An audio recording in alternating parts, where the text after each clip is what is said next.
ต่อไปเชิญท่านฟังบทความที่ใส่หัวเรื่องว่าประธานไกรสอนพรหมวิหารย้ำใดก็สร้างแห้งบันดาลใจให้เอ่ยน้องแม่ยิงลาวบรรดาเผ่าพัฒนาประเทศชาติให้เข้มแข็งประธานไกรสอนพรหมวิหารเคยกล่าวไว้ว่าอยากปลดปล่อยแม่ยิงต้องบนพื้นฐานการปลดปล่อยศาสตร์และปลดปล่อยชนชั้นอยากปลดปล่อยศาสตร์ปลดปล่อยชนชั้นต้องปลุกระดมแม่ยิงให้เข้าร่วมอย่างเป็นขบวนการที่กว้างขวางฟดฟื้นและต้องปลดปล่อยแม่ยิงอย่างแท้จริงเพิ่นได้มีความพยายามใกล้ชิดติดแทบในการนำภาษีนำองค์การจัดตั้งสหพันธ์แม่ยิงลาวอย่างจดจ่อทั้งได้บำรุงสร้างฐานแถวพนักงานเพศหญิงให้น้ำมือนับเติบใหญ่เข้มแข็งและขยายตัวเทื่อละก้าวเฮ็ดให้แม่ยิงลาวนับมือนับมีบทบาทสูงขึ้นแม่ยิงลาวได้สืบต่อเคียงบาเคียงไหลกับเพศชายได้ประกอบส่วนอย่างตั้งหน้าเข้าในภารกิจปกปักรักษาและสร้างสาพัฒนาประเทศชาติให้เติบใหญ่เข้มแข็งอย่างบ่หยุดยั้งดังนั้นในกองประชุมเผยแพร่บทค้นคว้าแนวคิดไกรสอนพรหมวิหารเกี่ยวกับเวียงงานแม่ยิงในหัวข้อเสริมขยายแนวคิดไกรสอนพรหมวิหารเกี่ยวกับบทบาทแม่ยิงในการพัฒนาเศรษฐกิจเข้าในพฤติกรรมตัวจริงของประเทศเฮาของสถาบันการเมืองและการปกครองแห่งชาติ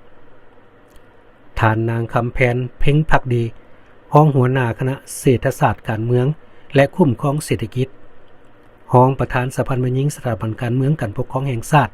ได้ยกให้เห็น4ปัญหาใหญ่ที่แม่หญิงสถาบันการเมืองการปกครองแห่งชาติต้องได้เอาใจใส่เป็นต้นแม่นยึดมั่น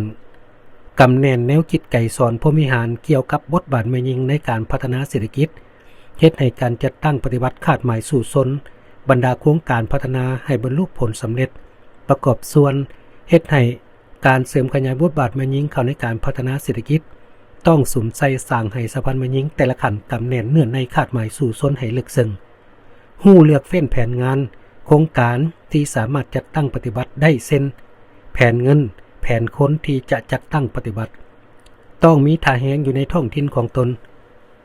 เสื่อมแผนงานโครงการเข้าในแผนพัฒนาเศรษฐกิจของตนไปพร้อมกับการเอาใจใส่ต่อการสุกยู่ส่งเสริมทันแถวแม่หญิงที่อยู่ในขงเขตเศรษฐกิจการผลิตธุรกิจเป็นต้นแม่นคงเขตกสิกรรมอุตสาหกรรมการค้าธนาคารการเงิน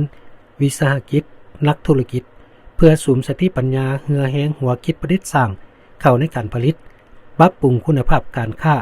การบริการกลายเป็นกำลังสุกดันประกอบส่วนสร้างรายรับแห่งชาติเพิ่มทวียกสูงบทบาทของแม่หญิงต่อการสร้างความรับรู้ความเข้าใจทัศนะของแม่หญิงต่อการจัดตั้งปฏิบัติแนวทางของพรรคและนโยบายของรัฐต่อการพัฒนาเศรษฐกิจสังคมในแต่ละระยะโดยเฉพาะการปฏิบัติการหันเป็นอุตสาหกรรมและหันเป็นทันสมัย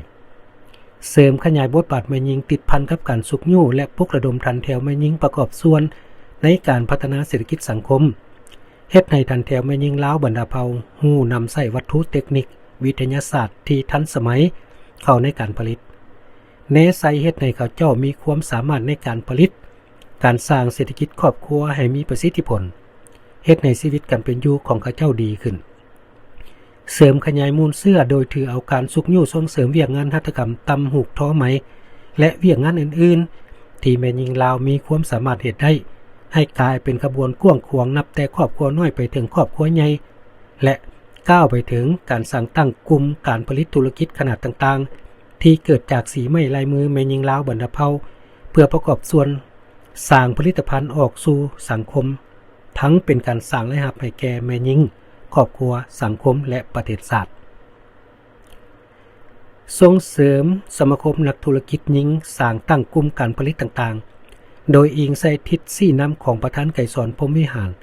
และเงื่อนไขในปัจจุบันแม่หญิงต้องตั้งหน้าประกอบส่วนพัฒนาเศรษฐกิจประกอบส่วนสร้างเวียกเฮ็ดงานทำและสร้างรายรับที่มั่นคงให้เอื้อน้องแม่หญิงโดยเริ่มจากครอบครัวที่มีเงื่อนไขดำเนินธุรกิจการผลิตเป็นสินค้าให้น้ำมือน้ำลายขึ้นเพื่อยู่แห้งให้แก่การพัฒนาบรรดาแขนงการเศรษฐกิจที่เกี่ยวข้องได้ขยายตัวทั้งเป็นการประกอบส่วนเฮ็ดให้การพัฒนาเศรษฐกิจสังคมมีความสีวิไลเทื่อละก้าวปัญหาสุดท้ายแม่นส่งเสริมแม่หญิงให้มีความก้าวหน้าความเสมอภาพระหว่างหญิงชายในครอบครัวและสังคมให้ลึกซึ้งกว้างขวางและเป็นรูปธรรม เคารพและปฏิบัติตามรัฐธรรมนูญและกฎหมายมีระเบียบวินัยและเข้าถึงกระบวนการยุติธรรมอย่างกว้างขวางมีวีซ่าอาชีพมีสีไม้ลายมือ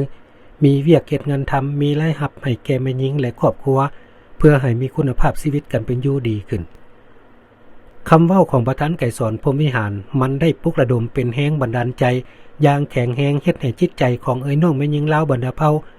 ยิ่งมีความจูบเจ้าเฮาหันในการประกอบส่วนเข้าในเวียกงานป้องกันชาติป้องกันความสงบนับมื้อนับลายขึ้นเฮ็ดให้แม่หญิงลาวได้มีโอกาสเงื่อนไขสร้างสาพัฒนาองค์การจัดตั้งแม่หญิงอันได้เฮ็ดให้กระบวนการของแม่หญิงลาวบรรดาเผ่านับมื้อนับมีบาทเก้าเติบใหญ่ขยายตัวอย่างนักแน่นและกว้างขวางเป็นเก่าๆมาและมีบทบาทสูงเด่นขึ้นในเวทีสากลบทความโดยผาตุง